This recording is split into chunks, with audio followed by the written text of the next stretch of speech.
অনেক অনেক ওই যে মানে আজে বাজে কথা বলে, সে বরং আমাকে শান্ত রাখার চেষ্টা করে, বলে বলতে দাও, একটা পর্যায়ে যেয়ে সবাই শান্ত হয়ে যাবে। সত্য সবসময় সত্য, বুঝছেন? কিন্তু আপনি তো একজন বৃদ্ধ মানুষ এবং আপনি তো যথেষ্ট একজন ম্যাচিউরড লোক। আপনাকে দেখে তো মনে হয় যে আপনি মোটামুটি পড়াশোনাও করছেন।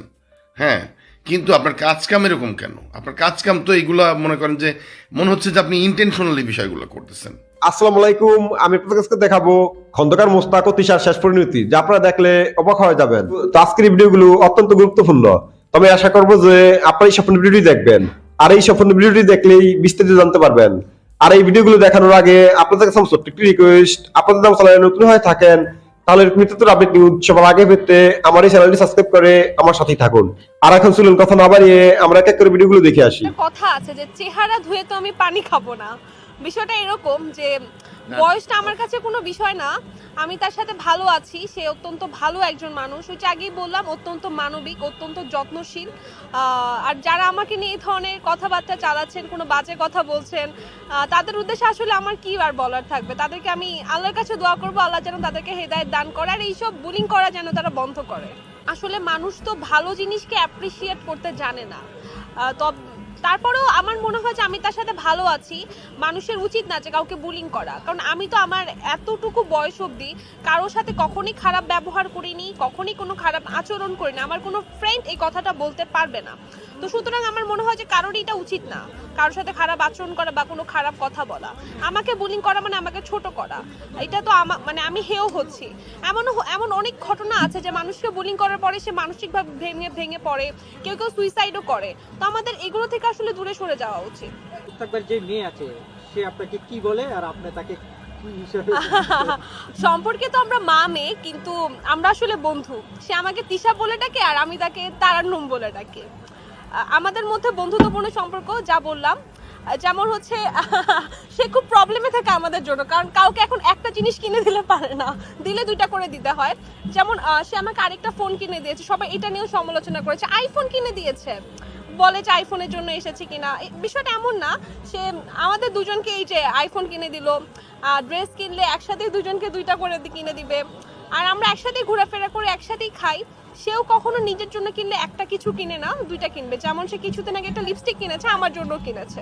ছোটখাটো সব জিনিস আমরা শেয়ার করি, একসাথেই ঘুরি, ভালো লাগে।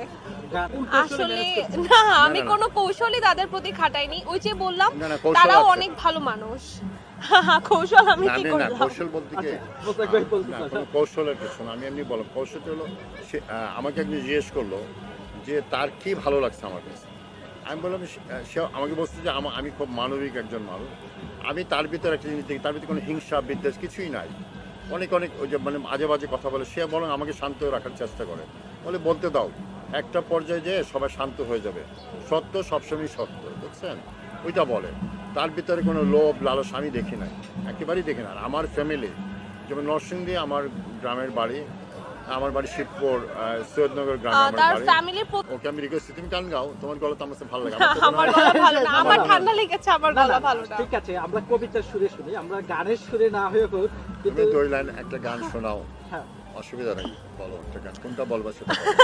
না না না, না, এটা জাস্ট ফান। না না, জাস্ট ফান। হ্যাঁ, না, আমার পক্ষে গান না, সম্ভব না, না। আমি না, পারবো না। কবিতার মতো। আমি সরি, আমাকে দিয়ে গান হবে তাহলে না। মোস্তাক ভাই, আমি লোক হাসাতে চাচ্ছি না আর। না, অসুবিধা কি, লোক না, না। মানুষকে আনন্দ দেওয়া ভালো, তুমি দুঃখ গান দেওয়া গাও, ভালো। তুমি না, তো না, পারো, না, তুমি গান মানে গাও। শুধু কি আমার, হোয়াটএভার, দুই লাইন গেয়ে না, যাও। না, 2 লাইন কি গান গাবো? আমার জন্য আগে যে গানটা গেয়েছিল ওটাই গাও। আচ্ছা, বিয়ের আগে কোনো গান গেয়েছিল? হ্যাঁ, না, না, বিয়ের না, আগে আমি- না, বিয়ের পরেই সে আমার জন্য একটা গান গেয়েছিল। ওই গানটা গাও, কথা বলবা না। ওই যে যেটা তুমি দিয়েছো ফেসবুকে। না, সেটা আমি না, বলছি please, যে please, ওটাই ভালোবাসো গাও। আর নাইবা বসো, তোমার হৃদয়ে আমার নামটি লিখে রাখো। এটা আমার লেখা, যে ভালোবাসো আর নাইবা বসো, এটা তোমার হৃদয়ে আমার নামটি লিখে রাখো। এবং তিশা, আপনাদের দুজনকে বলছি, এই কথাগুলো আপনাদের দুজনকে বলছি। আপনাদের দুজনকে প্রথমে বলবো, তারপরে বাকি কথাটা আমি দর্শকদের উদ্দেশ্যে বলবো। আচ্ছা, খন্দকার মুস্তাক সাহেব, আপনি বিয়ে করেছেন, খুব ভালো কথা। আমি পত্রিকা মারফত বা বিভিন্ন অনলাইন মিডিয়ার মাধ্যমে জানলাম যে এটা আপনার চতুর্থ বিয়ে। হোয়াটএভার, এটা কোনো ব্যাপার না। আপনি মুসলিম হিসেবে, একজন মুসলিম হিসেবে আপনি অনেকগুলো বিয়ে করার অধিকার রাখেন, এটা কোনো সমস্যা না, এতে কোনো সমস্যা না। এটা আপনার চতুর্থ বিয়ে বা পঞ্চম বিয়ে, 10 বিয়ে, এটা কোনো ব্যাপার না। ইসলামে অনেকগুলো বিয়ে করা বৈধ আছে। আপনি যেহেতু একজন মুসলিম, আমিও মুসলিম, সো এটা কোনো ব্যাপার না, আপনি বিয়ে করতেই পারেন। এটা আপনার ইচ্ছা, আপনার টাকা আছে, আপনার সামর্থ্য আছে, আপনার বউ পোষার টাকা আছে, সমস্ত সামর্থ্যই আপনার আছে, আপনি বিয়ে করেন, সমস্যা নেই। আপনি 18 বছরের বয়সের মেয়ে বিয়ে করবেন, নাকি 70 বছরের বয়সের আপনার সমান মেয়ে বিয়ে করবেন, নাকি 50 বছর, নাকি 30 বছর, সেটাও আপনার অধিকার আছে। এটা আপনি তো আর কোনো বাল্য বিবাহ করেন নাই। যেহেতু আপনার ওয়াইফ তিশার বয়স 18-র উপরে, সো আপনি তাকে বিয়ে করছেন, সবই ঠিক আছে, সুন্দর, বৈধ।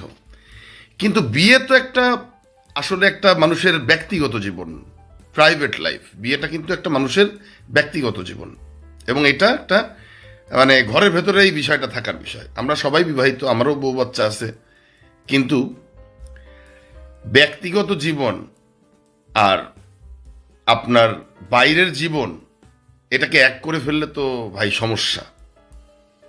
আপনি ভাই যেটা করতেছেন সেটা হইতেছে আপনার হয় আপনি এখন আমি আপনার ওয়াইফ তিশাকে কিছু বলবো না, তিশার উদ্দেশ্যে আমি কিছু বলবো না, কারণ তিশা মেয়েটা ছোট, তার বয়স কম, তার বোধ বুদ্ধি কম হবে, সে পড়াশোনাও এত করে নাই, সো তার এত বোধ বুদ্ধি হওয়ার কথা না।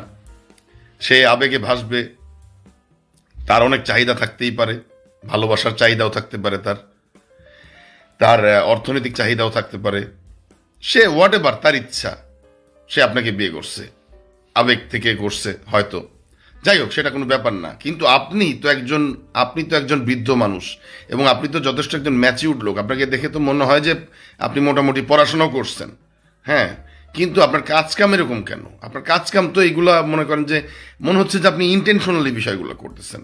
আপনি ভাই বিয়ে করবেন, আপনি সংসার করবেন, এটা আপনার একান্ত ব্যক্তিগত জীবন, ব্যক্তিগত বিষয়। সেই বিষয়টা আপনি সামনে এইভাবে সব জায়গায় মানুষের সামনে আনার কি প্রয়োজন আছে? কোনো প্রয়োজন কি আছে আসলে? আমরা তো সবাই বিবাহিত, আমরা সবাইকে আনি। আমিও তো একজন অভিনেতা, পেশাদার অভিনেতা, আমাকেও তো বাংলাদেশের লাখ লাখ লোক চেনে। ওই আমার ফেসবুকে বা আমার মিডিয়ার কয়টা লোক বলতে পারবে যে আমি বউ বাচ্চাকে নিয়ে আমি আমার বউকে নিয়ে আমি এত এক্সপ্লোর করেছি? সব কয়জন আমার জানে? অবশ্যই আমি যাদের সাথে উঠা বসা করি, যাদের সাথে পরিচিত, তারা আমার বউকে চেনে, তাদের সাথে আমার বউয়ের পরিচয় আছে। যেহেতু আমরা একটা সামাজিক প্রাণী, মানুষ একটা সামাজিক প্রাণী, সো ওই জায়গা থেকে তো আমাকে মানুষের সাথে উঠা বসা করতেই হয়। সো সেইখান থেকে তো মানুষের বউয়ের সাথেও আমার পরিচয় হয়, তাদের মাধ্যমে, স্বামীর মাধ্যমে, আবার আমার মাধ্যমে আমার ওয়াইফের সাথেও দু একজনের পরিচয় হবে, স্বাভাবিক। আমার বাসায় তারা দাওয়াত খেতে আসবে, তার বাসায় আমি যাব, এটাই তো মানুষের। কিন্তু এর বাইরে আপনি যেটা করছেন আপনার ওয়াইফকে নিয়ে, সেটা কি মোটেই শোভনীয় কোনো কাজ? আপনি কি উদাহরণ দিতে যাচ্ছেন আসলে? আপনি যেটা করছেন সেটা পুরোপুরি ইন্টেনশনালি, আপনি জাস্ট ভাইরাল হইতে চাচ্ছেন, আপনি জাস্ট জায়েদ খান, হিরো আলম, এদের ভাত মারতে চাচ্ছেন আপনি, এবং আপনি ভাত মেরে দিয়েছেন অলরেডি। আপনারা যারা ভাইরাল হওয়ার চেষ্টা করেন বা ভাইরাল হন, আপনাদের কাজই তো আসলে এই কিছুদিনের জন্য আসলে মানুষের কাছে নোটিশ করা। সো এইসব কাজকাম করে আপনি কি বোঝাতে চাচ্ছেন? সেদিন আমি একটা বইমেলায় কিছু মেয়ের ইন্টারভিউ দেখলাম, বাচ্চা মেয়ের। সেই বাচ্চা মেয়েগুলোও দেখলাম যে তারা এখন আপনার মতন এরকম বয়সী লোক বিয়ে করতে চায়, টাকাওয়ালা বয়সী লোক। তো এইটা হোয়াট ইজ গোয়িং অন? আপনি বুঝতে পারতেছেন যে এরকম কচি কচি বাচ্চা মেয়েরা যদি আপনার মতন এরকম বুড়োদেরকে বিয়ে করার স্বপ্ন দেখে, তাহলে সেই বাচ্চা মেয়ের বাবাদের কি অবস্থা হবে? আমিও একটা বাচ্চা, আমি একটা বাচ্চার বাবা, আমারও একটা মেয়ে আছে। আমার মেয়ের বয়স এখন মাশাআল্লাহ 4 বছর হচ্ছে। তো ও তো আগামী 14-15 বছর পরে বিয়ের উপযুক্ত হবে, 18+ হবে।